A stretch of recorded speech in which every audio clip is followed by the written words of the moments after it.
अस्सलाम वालेकुम दोस्तों, मैं हूं शाहरुख। और यार कोई रात ऐसी होती है ना कि आप सोने की कोशिश करते हो और सोने के चक्कर में ही आपको नींद नहीं आती है। वैसे ये हमारा स्टूडियो है, यहाँ मैं शूट करता हूँ। ये एडिटिंग प्लेस है, सलमान भैया एडिट करते हैं। देखिए शॉट वट फेंके हुए हैं।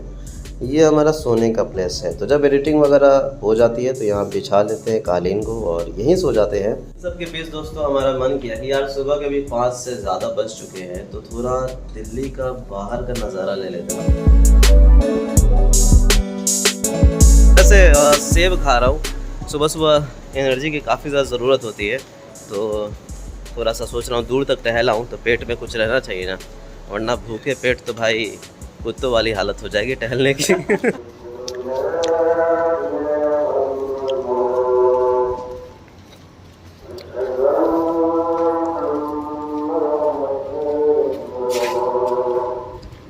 वैसे आई लव दिस सन्नाटा।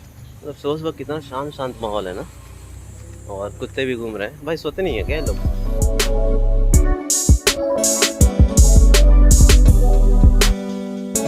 भाई साहब सुबह सुबह का वक्त था और बाहर टहल ही रहे थे तो हमने सोचा क्यों ना चाय की तलाश की जाए। पर भाई ये दिल्ली है और यहाँ सुबह 7 बजे के पहले कुछ भी मिलने वाली नहीं है। जी हाँ, सुबह 5:30 बजे एक भी चाय की दुकान दिखी नहीं। 6 बजे तक टहलते रहें एंड कोई भी चाय की दुकान दिखी नहीं। Set life. एक बात कहूँगा, जब हम सो रहे होते हैं ना तो ये हमारे कचरे साफ कर रहे होते हैं।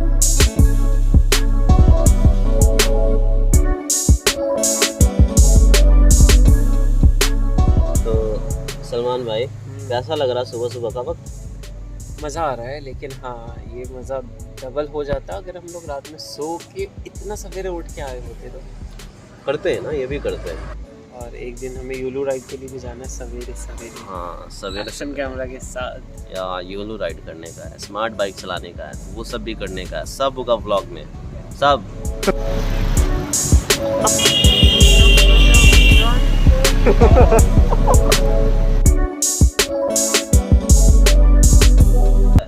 मैंने 3 चीज़ें नोटिस की यहाँ पे।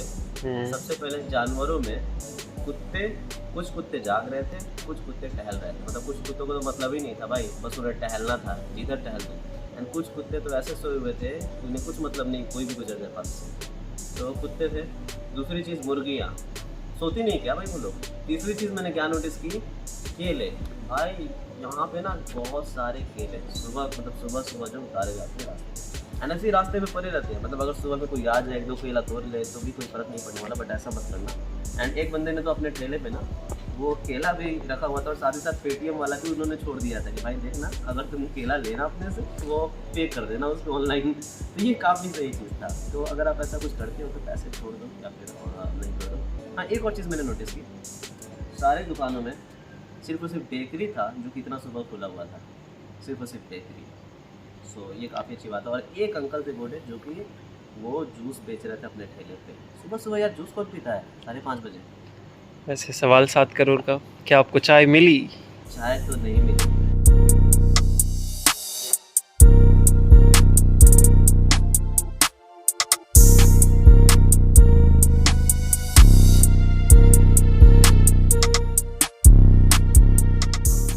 तो ये जो मोबाइल है ना, ये मोबाइल मुझे गिरा हुआ मिला वहाँ पे उस प्लेस पे उधर, ठीक है।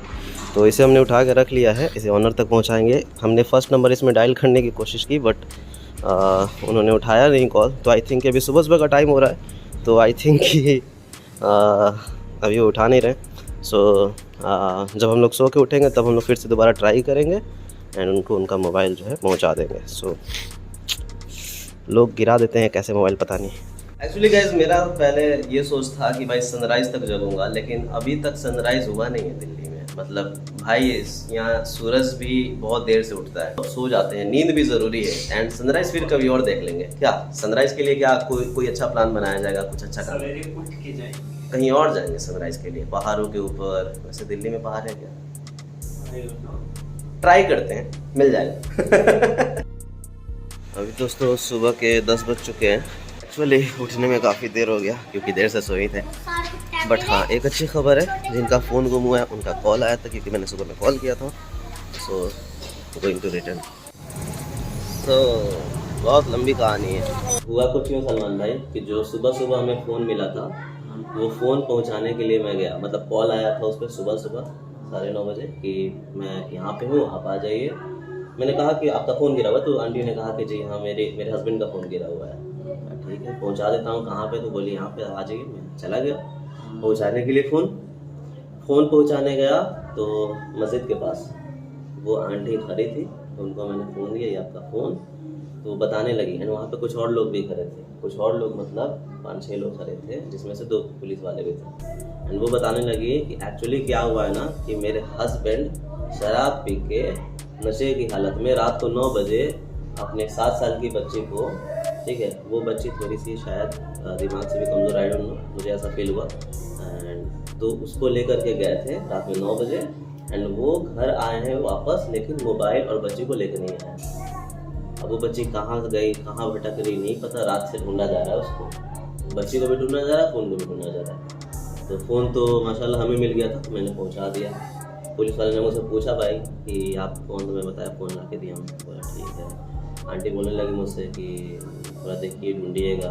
उन्होंने उसका आधार कार्ड भी दिया, उसका फ़ोटो भी मुझे दिया, ठीक है, वो सब कुछ है मेरे पास। बट माशाल्लाह हुआ ये कि फिर बाद में पुलिस वालों का, जब वहाँ से पुलिस वाले चले गए एंड मस्जिद में ऐलान वगैरह होने लगा कि बच्ची गुम हो गई है, तो उसके बाद पुलिस वाले चले गए एंड जिसके पास बच्ची थी, यानी कि एक चाय वाले थे, उनके पास बच्ची चली गई थी, तो उन्होंने ही रात में रख लिया था एंड फिर पुलिस थाने में सुबह सुबह पहुँचा दिया उन्होंने। तो पुलिस थाने से आंटी को फिर कॉल आया कि आपकी बच्ची मिल गई है, थाने में आ जाइए। एंड वो गई एंड उनको वो बच्ची मिल गई फाइनली। तो काफ़ी अच्छा हुआ। बट पहले तो मुझे शराबियों से नफरत थी ही, सच बता रहा हूँ। इस इंसिडेंट के बाद थोड़ा और बढ़ गई है यार। कैसे कैसे लोग हैं यार, शराब पी के चलो अपनी ज़िंदगी ख़राब करते हो अलग है, अपने बच्चे का ज़िंदगी, खैर कोई नहीं, हैप्पी एंडिंग। Thank you.